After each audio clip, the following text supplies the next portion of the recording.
చదువునటువంటి వాక్యం కోసం నేను ఒక మాట ప్రార్థన చేసి నేను ముందుకెళ్తాను. ప్రేమగల తండ్రి ప్రభువా, తండ్రి చదువునటువంటి భాగాన్ని మీరు వీర్చి పంచిపెట్టండి. మా జీవితాలకు ఉపయోగకరంగా ఉండటానికి సహాయం చేయండి, కనికరించండి, కృపను తెచ్చండి. శక్తి లేని వానికి ఎంత సహాయం చేస్తున్న మాట నెరవేర్చము సహాయం చేస్తున్న కోరుకుంటూ ఈ యొక్క ప్యాసేజ్ని మేము సరిగా అర్థం చేసుకోవడానికి సహాయం చేస్తున్న కోరుకుంటూ యేసుక్రీస్తు నామమున అడుగుతున్నాం తండ్రి. ఆమేన్. ఇక్కడ గ్రూప్ లో జాయిన్ అయిన వారందరికీ యేసు ప్రభు నామములో వందనాలు తెలియజేస్తున్నాను. ఇప్పుడు చదవనటువంటి భాగాన్ని ఒకసారి మనం గమనించినట్లయితే యేసు ప్రభు ఆయన ఆ, యొక్క లాజర్ వాళ్ళ ఇంటికి వచ్చినటువంటి సందర్భంలో చెప్పబడినటువంటి సందర్భం. అక్కడ వాళ్ళ ఇంటికి వచ్చినప్పుడు వాళ్ళు ఒక విందు చేస్తారు. ఆ విందులో ఆయన కూడా పాల్గొంటాడు. ఆ పాల్గొనే సందర్భంలో ఏం జరుగుతూ వచ్చిందంటే అక్కడ ఈ యొక్క ఒక స్త్రీ ఏం చేస్తూ వచ్చిందంటే యేసు ప్రభుకి ఈ ఆయన యొక్క పాదాలకి ఈ యొక్క అత్తరు పూసినట్టుగా రాయబడుతూ వచ్చింది. ఈ అత్తరు ఆ అత్తరు సేరున్న అత్తరు ఏదైతే ఉందో అది పాదాలకు పూసి పాదంలో తుడిచిన రాయబడుతుంది. ఆ అత్తరు సువాసనతో ఇల్లంతా నిండిన రాయబడుతూ వచ్చింది. సో ఈ ఈ మాటలో ఇక్కడ ఏమైతే ఉందో సేరున్నర ఎత్తు ఉన్నటువంటి అత్తరు అంటే 1 లీటర్ అని రాయబడింది కొన్ని చోట్ల. ఈ యొక్క లిక్విడ్ ఏదైతే ఉందో ఈ ఆయిల్ పాదాలకు పూసి అనే మాటకి అక్కడ అభిషేకము అనేటువంటి మాట చెప్పబడుతూ వచ్చింది. మనం ఒకసారి ఈ అసలు ఈ యొక్క అభిషేకం అనేది ఎందుకు వాడతారు, ఎట్లా ఏంది అనేది ఒకసారి ఆలోచిస్తే జనరల్ గా ఈ యొక్క జూయిష్ కల్చర్ లో వచ్చేసి ఈ యొక్క నూనెతో శరీరాన్ని లేదా తలని అభిషేకించడం అనేది జరుగుతుంది. అంటే పూయడం, నూనె పూయడం ఇది జరుగుతుంది. నేను తర్వాత దాని గురించి మాట్లాడతాను ఒక 2 నిమిషాలు. అంటే హీబ్రూలో ఎట్లా రాయబడుతూ వచ్చిందో దాని అర్థం ఏంటనేది నేను మధ్యలో చెప్తాను సందర్భాన్ని బట్టి. సో, అట్లా తలకు గాని, లేకపోతే శరీరానికి గాని అట్లా ఒక ఆయిల్ గాని, అట్లా ఆయిల్‌తో ఆహ్, ఆహ్, పూయడం అనే మాట వస్తది మీనింగు. అయితే అసలు ఎందుకు ఇది ఎందుకు చేస్తారు అనంటే, సాధారణంగా జనరల్‌గా మాట్లాడితే అక్కడ వాళ్ళు రెస్పెక్ట్ కోసం అంటే ఒక మాట ఉంది చూడండి. లూకా సువార్త 7:46లో ఏముందంటే, ఈమె నా పాదములకు అత్తరు పూసెను రాయబడుతూ వచ్చింది. సో, నూనెతో నా తల అంటియున్నావు అనే మాట కీర్తనలు 23:5లో కూడా రాయబడుతూ వచ్చింది. అంటే ఇదంతా ఎందుకంటే అప్పుడు ఉన్నటు రోజుల్లో ఒక వ్యక్తిని రెస్పెక్ట్ ఇవ్వడం కోసం లేదా గౌరవంగా గౌరవం చూపించడానికి గౌరవ సూచనార్థంగా ఈ మాటలు రాయబడుతూ వచ్చినాయి. తర్వాత ఒక్కసారి మనం అఫీషియల్‌గా గూడా గమనిస్తే మనకి ఉదాహరణకి ఇక సొలొమోన్ గారు ఈ యొక్క ఆహ్, సారీ సమూయేలు దావీదును అభిషేకించినట్టుగా రాయబడుతూ వచ్చింది. అంటే ఎవరైతే రాజులున్నారో ఆ రాజుల్ని అభిషేకించినటువంటి సందర్భాల్లో ఈ మాటలు చెప్పబడుతూ వచ్చినాయి. తర్వాత యాజకులుగా ఉన్నప్పుడు గావచ్చు, రాజులు గావచ్చు, ప్రవక్తలు గావచ్చు వీళ్ళందరూ గూడా అభిషేకించినట్టుగా రాయబడుతూ వచ్చింది. సో, ఈ మాటలన్నీ మనం గమనించవచ్చు. ఇక మొదటి రాజులు 1:34లో అక్కడ ఆహ్, రాయబడినటువంటి సందర్భాల్ని మనం గమనిస్తే ఇక్కడ ఈ యొక్క యాజకులు ఎవరైతే ఉన్నారో వాళ్ళు వేరే యాజకులను అభిషేకించినట్టుగా, తర్వాత ఈ యొక్క రాజులను అభిషేకించినట్టుగా ఈ విషయాలన్నీ మనం గమనిస్తాం. కొన్నిసార్లు కొన్ని వస్తువులను కూడా అభిషేకించినట్టుగా రాయబడుతూ వచ్చింది. అది ఎక్కడంటే యా నిర్గమకాండము ఆదికాండము 31:13లో ఏమని రాయబడుతూ వచ్చిందంటే, బేతేలు ఒక స్తంభాన్ని అభిషేకించినట్టుగా రాయబడుతూ వచ్చింది. ఒక నిలువబడినటువంటి ఆ యొక్క స్తంభాన్ని ఆహ్, అభిషేకించినట్టుగా రాయబడుతూ వచ్చింది. ఈ విధంగా అధికారికంగా కూడా కొన్ని కొన్ని విషయాల్ని ప్రవక్తలు కావచ్చు, యాజకులు కావచ్చు, రాజులు కావచ్చు వీళ్ళందరినీ కూడా అభిషేకించినట్టుగా ఈ యొక్క చరిత్రాత్మకంగా చెప్పబడుతూ వచ్చింది. తర్వాత మనం ఒకవేళ స్పిరిచువల్‌గా ఆలోచిస్తే, ఈ యొక్క స్పిరిచువల్‌గా ఆలోచిస్తే ఆహ్, ఆహ్, కీర్తనలు 2:2లో ఏమని రాయబడుతూ వచ్చిందంటే, ఆమెను అభిషేకించిన వాడు అనే మాట రాయబడుతూ వచ్చింది. తర్వాత ఇదే ఇదే మాట మనము అపోస్తల కార్యము 4:27లో చూస్తే అభిషేకించబడినటువంటి సేవకుడు లేదా క్రీస్తు అనేటువంటి మాటలు చెప్పబడుతూ వచ్చినాయి. తరచుగా మనం జనరల్‌గా క్రీస్తు అంటే అభిషిక్తుడు అనేది చెప్తాం కదా! సో, ఆ విధంగా యేసు ప్రభువారు కూడా ఆయన అభిషిక్తుడుగా చెప్పబడుతూ వచ్చింది. యాజకుడుగా చెప్పబడుతూ వచ్చింది. సో, ఈ యొక్క మాటలన్నీ మనం గమనించవచ్చు. తర్వాత ఈ అసలు ఈ యొక్క అభిషేకించడం వల్ల మనకి ఏంటి ఉపయోగము అనంటే, సో, సాధారణంగా ఇందాక చెప్పాం కదా! ఈ యొక్క గౌరవించడం అనే మాట చెప్తూ వచ్చినాం గదా! ఈ యొక్క గౌరవించే క్రమంలో ఏమేమి ఏమి ఉపయోగం ఉంటదంటే, రూతు గ్రంథం 3:3లో ఏమని రాయబడుతూ వచ్చిందంటే, "నువ్వు స్నానం చేసి, తైలం రాచుకొని, బట్టలు కట్టుకొని, కళ్ళమునకు వెళ్ళుము" అని రాయబడుతూ వచ్చింది. అంటే ఈ యొక్క అన్నపానములు చాలించే వరకు నీవు మరుగయుండు అని రాయబడుతూ వచ్చింది. సో, ఇవన్నీ ఏం తెలియజేస్తాయి అనంటే, ఆహ్, జనరల్‌గా ఒక మాటలో చెప్పాలంటే, ఒక అలంకరణగా ప్రాయంగా చెప్పబడుతూ వచ్చింది. సో, తర్వాత అట్లట్లే కిందికి అంటే కొన్ని విషయాల్ని మనం గమనిస్తే యాకోబు పత్రిక 5వ అధ్యాయం 14 వచనంలో రాయబడుతూ వచ్చిందేమంటే, మీరు ఆహ్, ఒక సంఘ పెద్దలతో పాటు వెళ్లి ఒక ఇంటికి వెళ్లి, ఒక రోగికి ఎవరైనా అస్వస్థతగా ఉంటే నూనె రాచి అతని కోసం ప్రార్థన చేయండి. మీరు ఆళ్ళకి ఆరోగ్యం బాగైతది అనేటువంటి మాటలు రాయబడుతూ వచ్చినాయి. సో, వైద్య ప్రయోజనాల కోసం చెప్పబడింది. ఉపశ ఈ యొక్క చర్మానికి ఉపశమనంగా గూడా చెప్పబడుతూ వచ్చింది.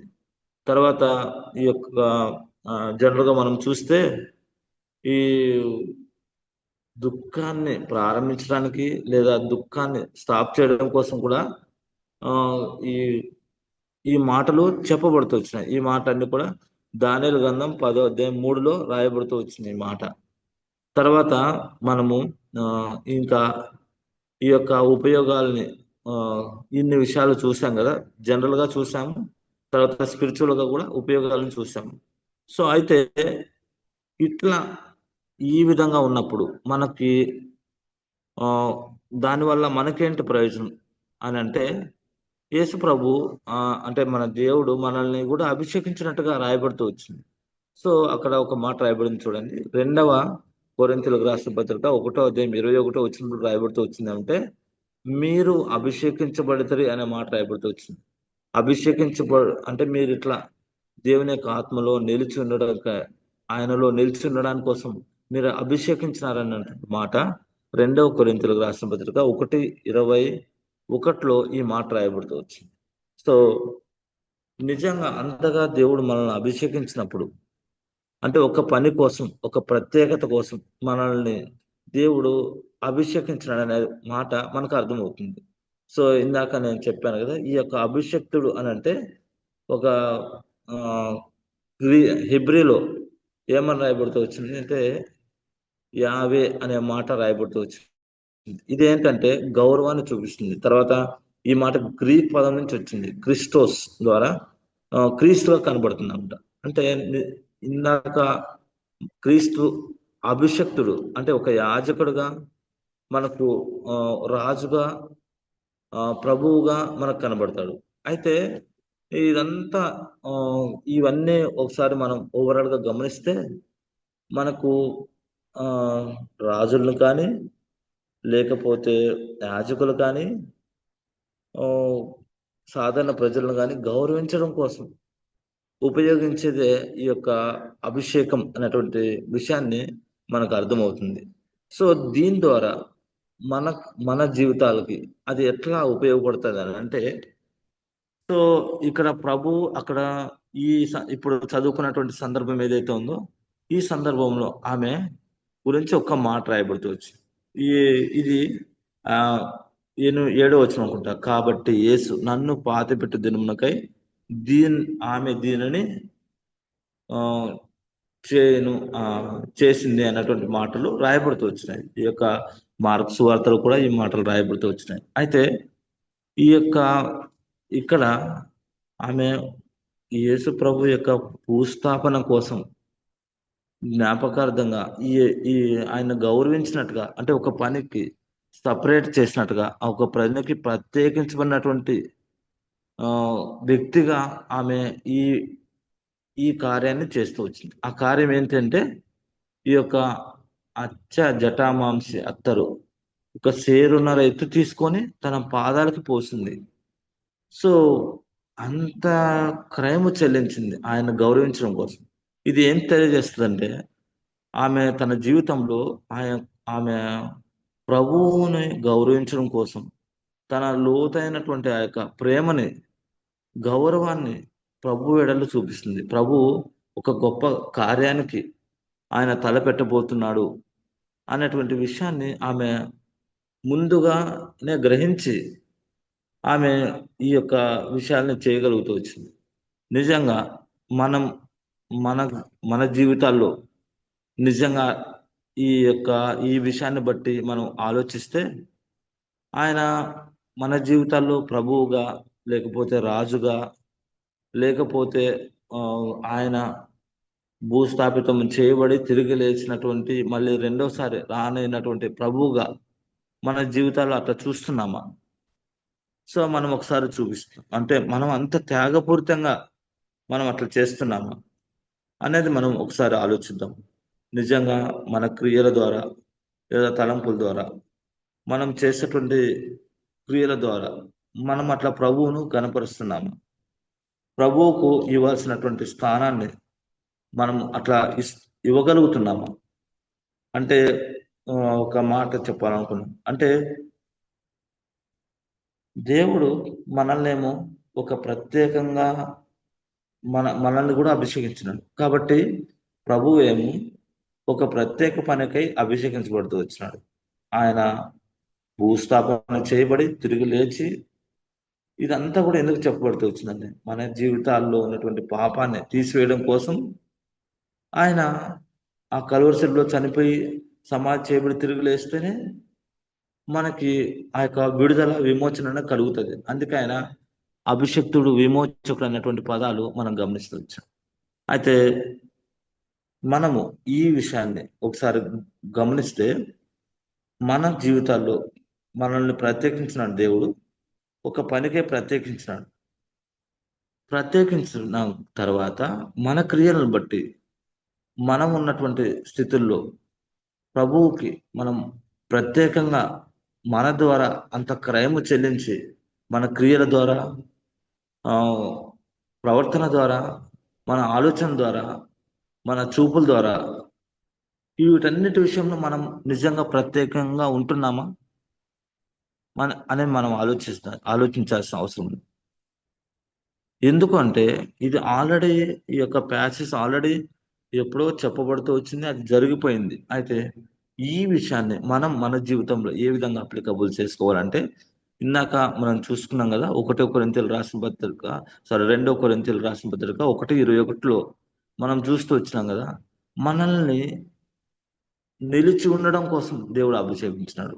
ఒక ప్రత్యేక పనికై అభిషేకించాడు. నిజంగా అట్లా ప్రత్యేక పనికి లేదా ప్రత్యేకించుకున్నటువంటి జనాంగంగా ప్రభు మనల్ని అభిషేకించినప్పుడు మనము అటువంటి ప్రత్యేకత కలిగి ఉన్నామా? మనము లేదు అని అంటే ప్రత్యేకించబడిన తర్వాత కూడా మళ్ళీ లోకంలోకి వెళ్ళిపోయి అట్లాగే బతుకుతున్నామా? అంటే లోకంలో ఇంతకుముందు ప్రత్యేకించబడక మునుపు ఎలా ఉంటున్నామో అట్లాంటి జీవితం మళ్ళీ తిరిగి బ్రతుకుతున్నామా? ఆయన సత్క్రియలు చేయడం కోసం ఆయన ప్రత్యేకించినటువంటి మాట కూడా రాయబడుతూ వచ్చింది.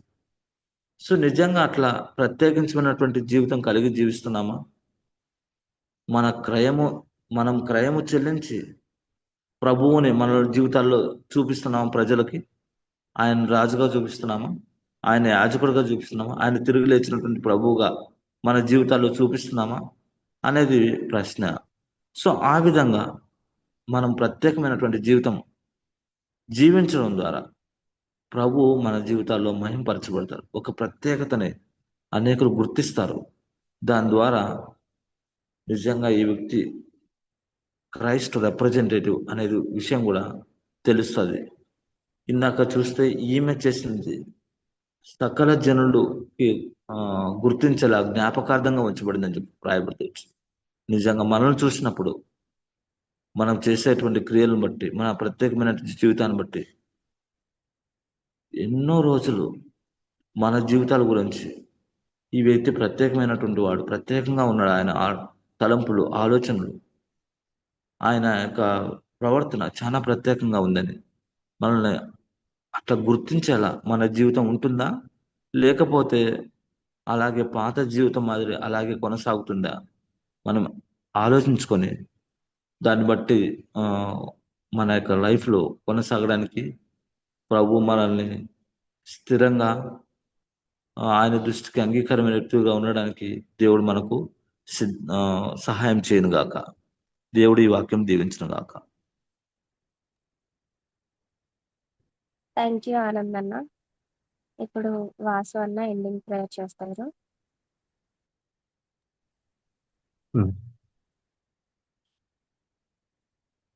ఎవరైనా ప్రేయర్ రిక్వెస్ట్ ఉన్నాయా?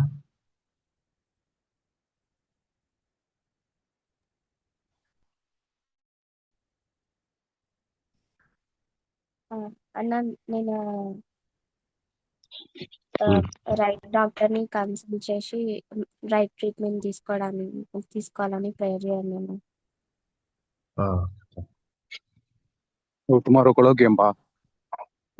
Sorry, it's not this. This week.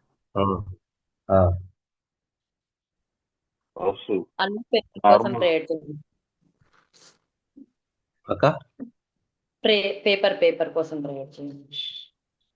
సరే అన్నా నాది రివ్యూ ఉంది, దానికోసం ప్రేయర్ చేయరా? ఓకే అన్న. విజన్ పాల్ ఏదో చెప్తాను. పేపర్ గురించి సరే ఓకే. ప్రార్థన చేస్తాను. పరిశుద్ధుడు పరిశుద్ధుడు పరిశుద్ధుడు పరిశుద్ధుడు అని పూజింపడుతున్నాం ప్రియ పరలోకపు తండ్రి. ప్రభా దేవానికి వందనాలు, స్తుతులు, స్తోత్రాలు. దేవ విన్న వాక్య భాగాన్ని బట్టి నీకు వందనాలు ప్రభా. అవును దేవా, మమ్మల్ని మీరు ప్రత్యేకించుకున్న వారిగా ప్రభా, మమ్మల్ని అభిషేకించుకున్నారు, అందుని బట్టి నీకు వందనాలు. దేవానికి సేవ నిమిత్తమై ప్రభా మమ్మల్ని అందరినీ ప్రభా మీరు ఏర్పాటు చేసుకున్న విధానాన్ని బట్టి నీకు వందనాలు ప్రభా. దేవా మీరు ప్రభా కలువరి శిలువలో మీరు త్యాగాన్ని బట్టి మీ వందనాలు ప్రభా. దేవా యవ్వనం అవును ప్రభా, మా పాపముల నిమిత్తం చనిపోవడానికి ఇష్టపడరు కానీ అవును దేవా మేము ఉన్న రీతిలోనే ప్రభా మీరు మా కొరకే ప్రభా మమ్మల్ని ఎంతగానో ప్రేమించి దేవానికి మూల్యమైన రక్తాన్ని, నిష్కలంకమైన రక్తాన్ని మా కొరకే చిందించినందుకే వందనాలు ప్రభా. దేవ పాపం నుండి మమ్మల్ని విమోచించినందుకే వందనాలు దేవా. అవును ప్రభా, ఈ కొన్ని ప్రార్థనాంశాలను బట్టి మీ పాదాల సన్నిధికి వస్తుంటున్నాం ప్రభా. దేవా మీరే జ్ఞాపకం చేసుకోండి దేవా. మరి ముఖ్యంగా దేవా శరీరాన్ని బట్టి ప్రార్థిస్తుంటున్నాం ప్రభా. తనకున్నటువంటి హెల్త్ ఇష్యూస్ బట్టి దేవా, తనకు ప్రభా డాక్టర్ని తను కన్సల్ట్ అయ్యే విషయాలను, ట్రీట్మెంట్ గురించి జరిగే విషయాలను దేవా మీరే తనకు సహాయం దయచేస్తారండి. తనకున్నటువంటి అనారోగ్య పరిస్థితి నుంచి తనను మీరు కంప్లీట్ గా హీల్ చేస్తారని మేము చూస్తుంటున్నాం ప్రభా. తనకు మీరు సహాయం దయచేస్తారండి. అదేవిధంగా దేవా సిబిని బట్టి ప్రార్థిస్తుంటున్నాం ప్రభా. దేవా రేపు తను సినాప్సిస్ మీటింగ్ లో దేవా తను ప్రిపరేషన్ విషయాలను, తను ప్రజెంటేషన్ విషయాలను, డీసీ మెంబర్స్ అడిగే క్వశ్చన్స్ సిబి కరెక్ట్ గా ఆన్సర్ చేయగలుగుతును. తను చేసిన వర్క్ ను బట్టి నీకు వందనాలు ప్రభా. తను మీరు ఎంతవరకు నడిపించినందుకు వందనాలు. ఇప్పుడు మీరే సహాయం దయచేస్తురండి. తన ప్రిపరేషన్ అంతట్లోనూ ప్రభా ఎక్కడ డిస్టర్బ్ అవ్వకున్నట్లు ప్రతి విషయాల్లోనూ మీరు సహాయం దయచేస్తురండి. అదేవిధంగా కీర్తనను బట్టి ప్రార్థిస్తుంటున్నాం ప్రభా. తన రివ్యూ మీటింగ్ విషయాల్లోనూ దేవా, తన ప్రజెంటేషన్ విషయాలను దేవా మీరు సహాయం దయచేస్తురండి. మంచిగా ప్రజెంట్ చేయగలుగుతును దేవా. తనకు ప్రభా మీరే సహాయం దయచేస్తారని మేము చూస్తుంటున్నాం ప్రభా. అదేవిధంగా వర్క్ను బట్టి విజన్ పాల్ బట్టి ప్రార్థిస్తుంటున్నాం ప్రభా. వాళ్ళ పేపర్ మీద వర్క్ చేస్తుంటుండగా దేవా మీరే దేవా యెహోవా జ్ఞానం ఇచ్చేవాడు మీకు వాక్యం సెలవిస్తుంది. ప్రభా తెలివి వివేచన నీ నోటి నుండి పుట్టును ప్రభా. దేవా నీకు వాక్యం ద్వారా ప్రభా దేవా మీరే మాతో మాట్లాడుతున్నందుకు వందనాలు దేవా. వారు ప్రభా పేపర్ మీద వర్క్ చేస్తున్నప్పుడు దేవా ఏది ఎక్కడ యూజ్ చేయాలని దాని విషయాలను కరెక్ట్ గా ప్రభా వారు దేవా దాని మీద వర్క్ చేస్తుండగా మీరే సహాయం దయచేస్తారండి. దేవా ప్రభా ప్రేయర్ మీటింగ్ ఉదయకాల ప్రార్థనలకు జాయిన్ అయిన ప్రతి ఒక్కరిని బట్టి నీకు వందనాలు. వారి ప్రార్థన వారి అవసరతలను మీరు ఎరిగి ఉన్నారు. ప్రతి ఒక్కరి అవసరతలు మీరు మీట్ అవుతారండి ప్రభా. వాక్యం సెలవిస్తుంది, సింహం పిల్లలైనా లేమిగల ఆకలిగా ఉండేమో యెహోవాను ఆశ్రయించిన వారికి ఏ మేలు కొలుగునదని. అవును ప్రభా, బట్టి నీకు వందనాలు. మాకు ప్రతి ప్రార్థన అంశాన్ని ప్రభావ మీరు స్థిరంగా మార్చగలరని మేము నమ్ముతూ విశ్వసిస్తాం. మరి పర్యంతం ఏ విధంగా కూడి ఈ నామని స్థుతించి కనపరచడానికి సహాయం దయచేస్తాం. మనస్తాగంత మహిమ ప్రభావాలు నీకే. ఈ చిన్న ప్రార్థన యేసు నామములో ప్రార్థిస్తున్నాం తండ్రి, ఆమేన్.